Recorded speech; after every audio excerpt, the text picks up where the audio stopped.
අපි අද රසම රස බිස්කට් පුඩිමකුයි ඕට්ස් ටෙම්පරාදුවකි හදමු.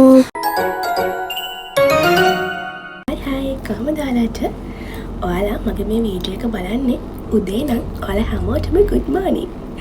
මම දැන් උදේම නැගිටලා දැන් අද රසම රස කෑමක් හදන්න යන්නේ. දැන්ට මතලා දන්නවනේ මොනවද කියලා. මම අද හදන්න යන්නේ රසම රස බිස්කට් පුඩින් එකකුයි ඕට්ස් ටෙම්පරාදුවකුයි. එන්නකෝ මාත් එක්ක ඒ කෑම දෙකම අපි අද බලමු කොහොමද මම මගේ විදිහට හදන්නේ කියලා. ඉතින් අපි බිස්කට් පුඩින් එක හදමු. ඒකට මම මාරි බිස්කට් කුඩු කරගෙන තියෙනවා. ඒ වගේම මිල්ක් මේඩ් ටින් එකක් අරන් තියෙනවා. මෙහි තියෙන මිල්ක් මේඩ් ටින් එකක් තමයි මම ගත්තේ. ඒ වගේම පොඩියට කපාගත්ත අඹ චුට්ටක් තියෙනවා. ඒ වගේම ස්ට්‍රෝබෙරි අරන් තියෙනවා චූරියට කපාගෙන. මෙන්න මේ ටිකත් එක්ක ජෙලටින් චුට්ටකුත් දාලා බිස්කට් පුඩින් එකක් හදන්න තමයි මම යන්නේ. ඔන්න ඉස්සල්ලාම මම වතුර එකක් ලිපේ තියලා ඒකට ජෙලටින් චුට්ටක් මේ විදිහට දාගන්නවා. ඊට පස්සේ මේ විදිහට පොඩ්ඩක් හැඳි ගාලා ලිප ඔන් කරගන්න තමයි යන්නේ. ලිප ඔන් කරගෙන මේක කැටි ගහන්න දෙන්නේ නැතිව වතුර එකත් එක්ක හොඳට මික්ස් කරගන්නවා. අවන් එකකුත් නැතිව තමයි මම අද මේ මාරි බිස්කට් පුඩින් එක හදන්න යන්නේ. මම ඒක හදනකොට මෙන්න මෙයක් ඇවිල්ලා මොනවද හදන්නේ කියලා බලන්න. ඔයා ඇයි නැගිට්ටේ? බොලකේදියා. ඔයා මොකද නැගිට්ටේ?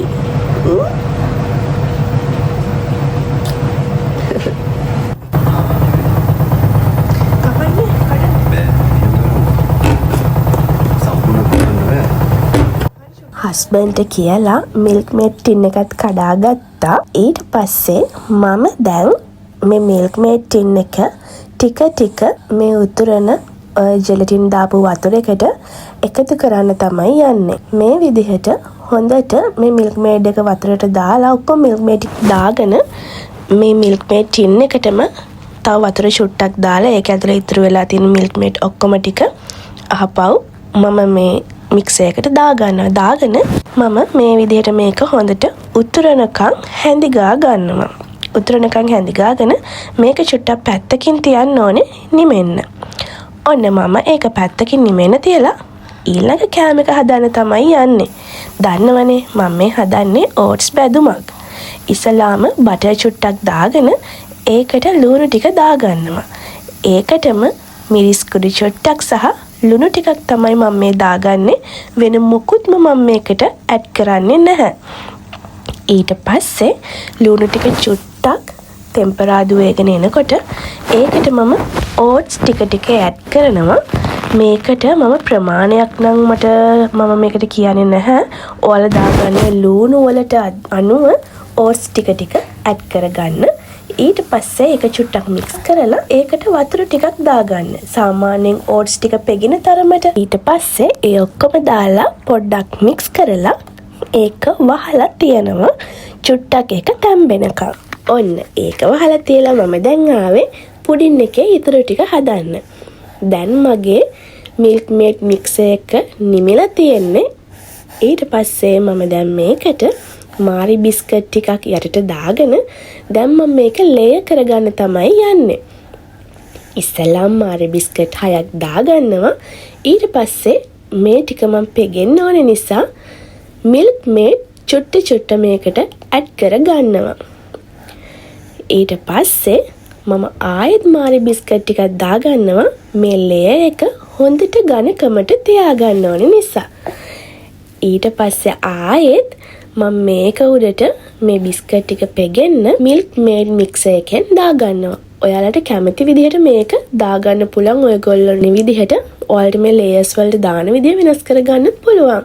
ඔන්න මම ඊට පස්සේ අඹ ටිකක් දාගන්නවා. මම කපාගත්ත අඹ වලින් භාගයක් විතර මම මේ ලේයර් එකට ඇඩ් කරගන්නවා.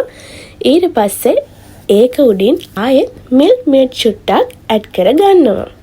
ඔන්න ඊට පස්සේ මම කරන්නේ ඒක උඩින් ආයෙත් මම අර කුඩු කරගත්ත බිස්කට් කුඩු ටිකක් දාගන්න එක. මොකද මෙතනත් මම මේ මගේ දෙවනි ලේයර් එක තමයි හදාගන්නේ. මේ විදිහට බිස්කට් කුඩු ටිකක් මම දාලා ඒක උඩින් ආයේ මම අර කපාගත්ත ස්ට්‍රෝබෙරි ගෙඩි දෙකෙන් එක ගෙඩියක ප්‍රමාණයක් දාගෙන හොඳට මේ බිස්කට් කුඩු ටික පෙගෙන්න මම ආයෙත් මිල්ක් මේඩ් මික්සර් එකෙන් හොඳට දාගන්නවා. මේ තමයි මගේ පුඩින් එකේ දෙවනි ලේයර් එක. ඊට පස්සේ ලේයර් එක තවත් ඝනකම් කරගන්න ඕන නිසා මම මේක උඩින් ආයෙත් බිස්කට් ටිකක් තියාගන්නවා. බිස්කට් 6ක් විතර වගේ තමයි තියෙන්නේ. එතකොට හොඳට මේ ලේයර් එක ඝනකම්ම තියෙනවා. ඊට පස්සේ ඒ බිස්කට් ටික පෙගෙන්න මම ආයෙත් මගේ මිල්ක් මේඩ් මික්සර් එකෙන් දාගෙන ඉතුරු වෙලා තියෙන ඔක්කොම අඹ කෑලි ටික, ඊට පස්සේ මගේ ඉතුරු වෙලා තියෙන ස්ට්‍රෝබෙරි ටික, ඒ ඔක්කොම ටික මෙතන උඩින් මම දාගන්නවා. ඔන්න ඊට පස්සේ මගේ ඉතුරු වෙලා තියෙන බිස්කට් කුඩු ටික තියෙනවනේ.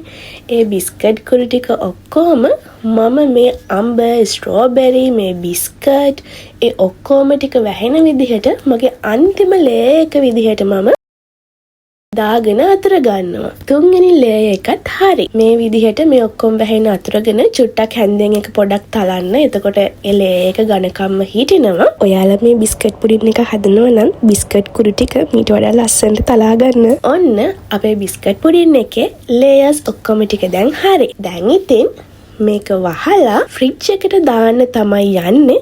මේක හොඳට සෙට් වෙනකම් ෆ්‍රිජ් එකේ තමයි තියන්නේ. මේකට අවන් කරන්න ඒ මුකුත් ඕනේ නැහැ. ඔන්න ඒ ටික හැදෙනකොට අපේ ඕට්ස් බැදුමත් ගානට සෙට් වෙලා. දැන් මේ ඕට්ස් ටික පිඟානකට දාගන්න තමයි තියන්නේ. මම ඕට්ස් කන්න චුට්ටක්වත් ආස කෙනෙක් නෙමෙයි. සාමාන්‍යයෙන් අපි ඕට්ස් කන්නේ ඕට්ස් වලට කිරි දාලා, කෙසෙල් හරි ස්ට්‍රෝබෙරි හරි මොන හරි පළතුරක් එක්කනේ. මම එහෙම චුට්ටක්වත් ආස නෑ ඒ ඕට්ස් එකේ එන රසට. එන්නේ ඒක නිසා හස්බන්ඩ් එක දවසක් ඒත් YouTube එකේ හරි Facebook එකේ හරි දැකලා මෙන්න මේ විදිහට ඕට්ස් හදනවා. හස්බන්ඩ්ම තමයි එක දවසක් හදලා දුන්නේ මේ විදිහට චුට්ටක් කාලා බලන්න කියලා. ඒත් මං හරිම අකමැත්තෙන් කෑවේ. හැබැයි මාරම රසයි. එදා ඉඳන් මම අනිවාර්යයෙන්ම සතියට දෙපාරක් නම් මේක හදනවාමයි. දැන් මං ඔයාලට මේ පෙන්නන්නේ පැයකට පස්සේ. අපි කාලිවර වෙලා ඩෙසර්ට් එකට මේකෙන් චුට්ටක් කාලා බලමුද කියලා බලන්න තමයි මේක එළියට ගත්තේ. දැන් මේ පැයකට පස්සේනේ. හැබැයි පැයක් වෙනකොටත් මේක හොඳට හරි ගිහින් තියෙන ලේයර්ස් ටික නම් හැබැයි තාම චුට්ටක් මදි. ඒ වුණාට මේක මාරම රසයි. ගානට සීනි මොකද අපි වෙනම sugar add කරේ නැහැනේ. මේ milk maid එකේ තිබුණ පැණි රසම තමයි තියෙන්නේ. ඒක ගානට සීනි අඩුත් නැහැ වැඩිත් නැතුව කන්න පුළුවන් ප්‍රමාණයට තියෙනවා. මොකද අඹවලක් තියෙනවනේ පැණි රස. ඔයාලත් ඔයාලගේ අතින් මොන හරි ඩෙසර්ට් එකක් හදපුවාම ඒක කනකන් ඉවසිල්ලක් නැතුවනේ ඉන්නේ නේද? මාත් එහෙම තමයි. සැරින් සැරේ ෆ්‍රිජ් එක ඇර බලනවා. ඔයාලට මේ පෙන්නන්නේ පැය 8කට විතර පස්සේ අපි හවස් වෙලා තමයි මේ කන්නේ. මොකද අර වෙලේ අපි කෑවට ඒක ගොඩාක් හයි වෙලා තිබුණ නැහැනේ. ඔන්න දැන් තමයි හරියටම සෙට් වෙලා තියෙන්නේ. ගානට ලේයර්ස් ටික ඇවිල්ලා. ඔයාලත් හදලා බලන්න ගෙදර ඉන්නකම් oven එකේ දාන්න ඕනේ. එහෙනම් ඔයාලත් හදලා බලන්න. ආයෙත් ඉක්මනටම අලුත්ම අලුත් ලස්සන වීඩියෝ එකකින් ඔයාලව හම්බ වෙන්න අමතක කරන්න එපා. ඔයාලා මගේ වීඩියෝ බලන්න කැමති නම් subscribe කරලා bell icon එකත් click කරලා ලස්සන කමෙන්ට් එකකුත් පහලින් ලියන්න. එහෙනම් අදට ගිහින් එන්නම්. ඔයාලා හැමෝම ආදරෙන් සතුටින් පරිස්සමෙන් ඉන්න.